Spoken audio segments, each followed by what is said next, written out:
Zadnji puta smo na čitateljskoj radionici Kabinet čuda, koja se odvija u knjižari Fraktura, a financira je grad Zagreb, razgovarali o knjizi Čovjek koji je sadio drveće, koji je napisao francuski pisac Jean Genot, a prvi puta je knjiga izašla 1953. godine. U Hrvatskoj imamo 2 prijevoda, 2 izdanja ove knjige.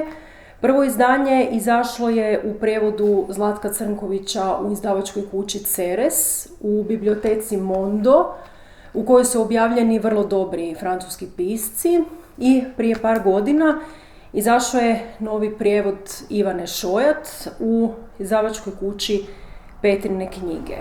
Novo izdanje je ilustrirao Marko Jovanovac, a staro izdanje Vili Glasauer. Iako treba pozdraviti tendenciju da se klasici ponovno prevode, čini mi se da je starije izdanje ostaje bolji prijevod, a novije je možda vizualno atraktivnije. Priča o čovjeku koji sadi drveće jako nam se svima svidjela, otvorila je brojne teme za razgovor. Glavni lik je Elzéar Bouffier. On živi u Alpama, usred ničega, i sadi drveće.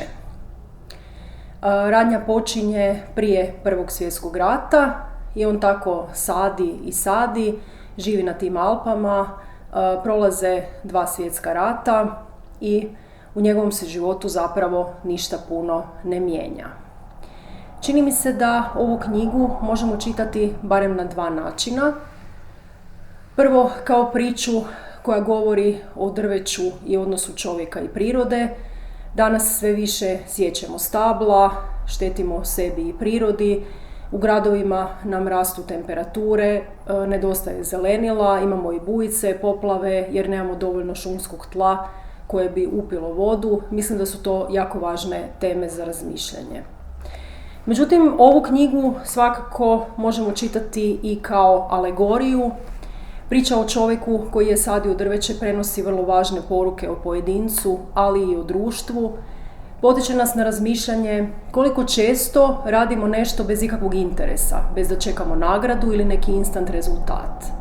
Što je za nas sreća, što nas ispunjava i radimo li dovoljno često to što nas ispunjava.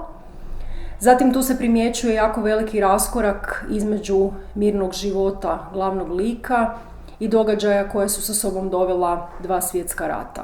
Imamo kontrast između stvaranja i razaranja. Za mene je ova knjiga ljekovita, čitala sam je davno, čitala sam je sad opet, čitala sam je nekoliko puta.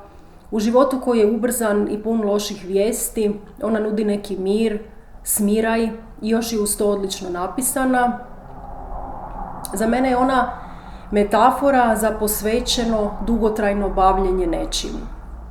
Zapravo neka vrsta poruke da ne trebamo čekati velike sustavne društvene promjene, da je snaga pojedinca vrlo velika i da svatko od nas u svojoj neposrednoj okolini može jako puno napraviti, samo ako vjeruje da je to što radi smisleno i ako ima dovoljno samopouzdanja. To se može odnositi jednako na poticanje čitanja kojim se ja bavim, ili na pošumljavanje, ili na bavljenje politikom, jer djelovanje pojedinca presudno je za preživljavanje demokracije i za bolji život u našoj neposrednoj okolini. U ovoj je priči djelovanje glavnog lika polučilo veliki uspjeh. Priča završava vrlo idealistično, idealizirano. Možemo reći da je kraj pomalo i neuvjerljivo ili idealističan, ali s druge strane imamo pravo sanjati, a možda je i naša dužnost nadati se i očekivati promjene na bolje. Priča je nastala iz zadatka Reader's Digesta.